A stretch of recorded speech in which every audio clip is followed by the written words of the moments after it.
So in this video what we're going to do is develop a sinusoidal model for average minimum temperatures in Yakima, Washington. So what we did first is we went to the climate zone website and we got some temperature data for Yakima, Washington. So this gives us average temperature by month of the year. We get average maximum temperature by month of the year.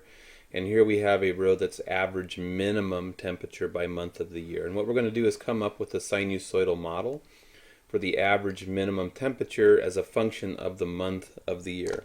So the first thing that I needed to do was to type this data, the month data and the minimum temperature data, into a spreadsheet. So the spreadsheet that I chose to use was GeoGebra. I like it because it's free open source software that's readily available to download. And so I typed in the month of the year. I then let each month correspond to a number, so we let January equal 1, which let the months run 1 through 12 like we're accustomed to, and then I typed in the average minimum temperature for each month. What GeoGebra does that's nice is it'll let you create a list of points. So usually what I like to do is go into options first and under labeling and say no new objects. And this keeps GeoGebra from putting letter names on ordered pairs in the viewing window. And once I've done that, I'm going to take and highlight the numeric data. I'll then right click on that numeric data and say create a list of points. And over here in the algebra window now you see that it's created points A through L that correspond to these ordered pairs in the spreadsheet window. I no longer need to see the spreadsheet view, so I'm going to close it. The spreadsheet view, in case you don't know, is under View and Spreadsheet. So you can always turn the spreadsheet on and off by using the View menu to get at the spreadsheet. So right now I don't see the list of points, but the highest temperature, the highest minimum temperature was 53.1 degrees, and right now my window's only going to 7 degrees. So I'm going to do my Move Graphics window tool, hover over my axis until I get a double arrow. I'm going to left click and hold and slide down to resize my window. Now that I've resized my window, I can see my data points. And when I look at those data points, it should be clear that a sinusoidal model or a cosine or sine model would not be an unreasonable model to use to try to get a model that would estimate average minimum temperatures in Yakima. So the way that we're going to get a model to estimate this data is we're going to look for the largest or highest monthly average minimum temperature, which occurs here, and the lowest average minimum monthly temperature, which occurs here in January. So January, this ordered pair actually corresponds to the ordered pair 1 and 21.8. And I could actually get GeoGebra to put that ordered pair on the window for me. If I use my selection tool and I click a point, I can right click and show that label. And if I go into object properties, I can, instead of showing the name of the label, give the value, which then gives me the ordered pair. So I could do that up here as well. I could click that label, and then once I've clicked it, I can go in and ask it to show value. Sometimes you have to do it twice. There we go. And then I'm going to put it in red so that it's a little easier to see on the screen. So this is the ordered pair input 7, which corresponds to July, and get an output of 53.1 degrees Fahrenheit as the average minimum July temperature. This is input 1, which corresponds to January, and gives an output of 21.8 degrees as the average minimum temperature in that month. And what I want to do is come up with a model estimate that looks like a sine or cosine function, a sinusoidal model. So first I want to get a good estimate for the midline. And to get an estimate for the midline, I'm going to recognize that the midline is the average distance between the highest and lowest points on the graph, or the average of the crest output and the trough output on a cosine or sine function.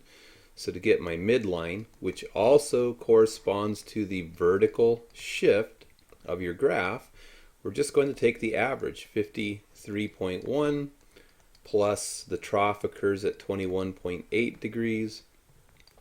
And we're going to go ahead and divide that by 2.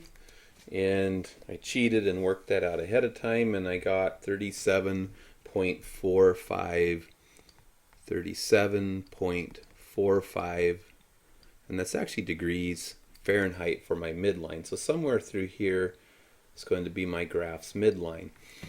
Then I want to work out what is the graph's amplitude. So the amplitude of this graph is just going to be half the distance between the crest and the midline, or half the distance between the trough and the midline.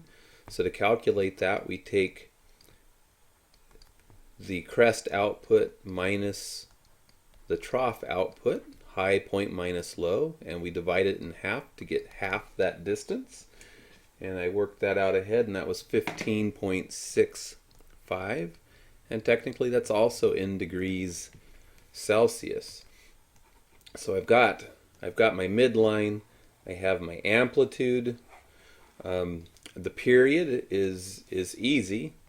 It's actually a 12-month period, so we're running from January through February, so our temperatures fluctuate over the course of, sorry, not month, a year. So the period is 12 months. At the end of when I get to month 13, I'll be back with the January input again. So 13, if I were to graph it, I would wind up with the point 13, comma 21.8, and 13, 1 would be equivalent to 13 would be equivalent to the month of January, because after the 12th month, December, you're back at January again. This is a cyclic process, which is why cosine and sine functions are good at modeling these situations. And 13, which corresponds to January minus 1, which corresponds to January, gives us a 12-month period that we're talking about. And then I need to decide what function I want to use to model this. So I'm going to choose to use the cosine function, and I'm recognizing that this vertical axis is representing minimum temperature, and this axis is representing time. So I'm going to come up with a model that is temperature as a function of time. And what I want to recognize is if I use the cosine function and my midline is about here, usually the cosine function starts at its peak and goes down to its midline. But here I'm in a situation where I actually am starting at my trough and moving towards a midline. And I also want to recognize that my first point on the graph, my trough point, is shifted 1 unit to the right. So I'm going to need to take my cosine function, I'm going to need to shift it to the right and reflect it over the input axis or over its midline. So I'm going to use the cosine function. So I'm going to say, hey, I'm going to reflect you so that you start down low. I know that the amplitude is 15.65, so reflect negative 15.65 times the cosine function. There's going to be some stuff inside of here, plus the vertical shift. So usually the midline is the x-axis, but it's shifted up 37.45 units. So 37.45 is the vertical shift for my function. Shift that cosine function up. Now I have to deal with the stuff in here, and what I recognize is this is usually going to be a b times time plus c type of thing, but I'm going to write it in a factored form. So I'm going to factor that b term out. I'm going to go b,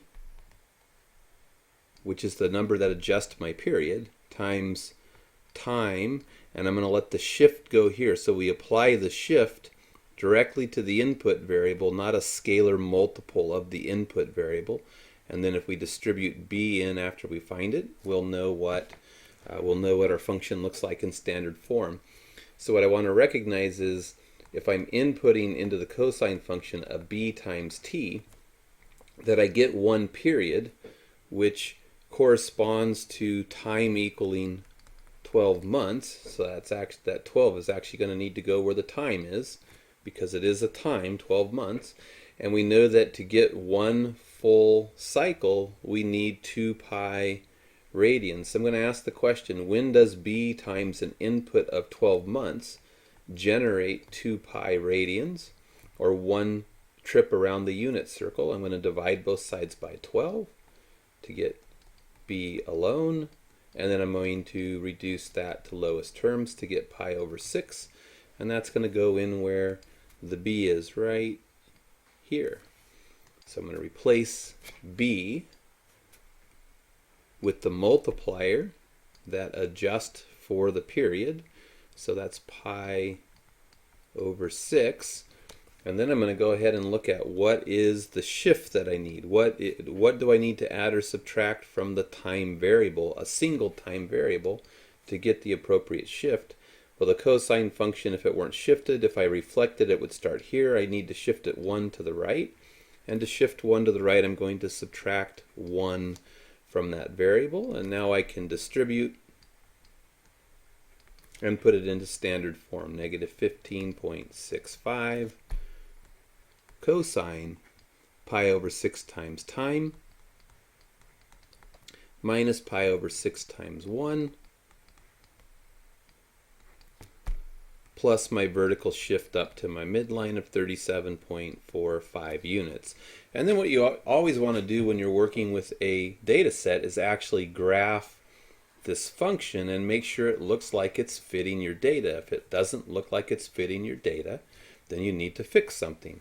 So I went ahead and took the liberty ahead of time of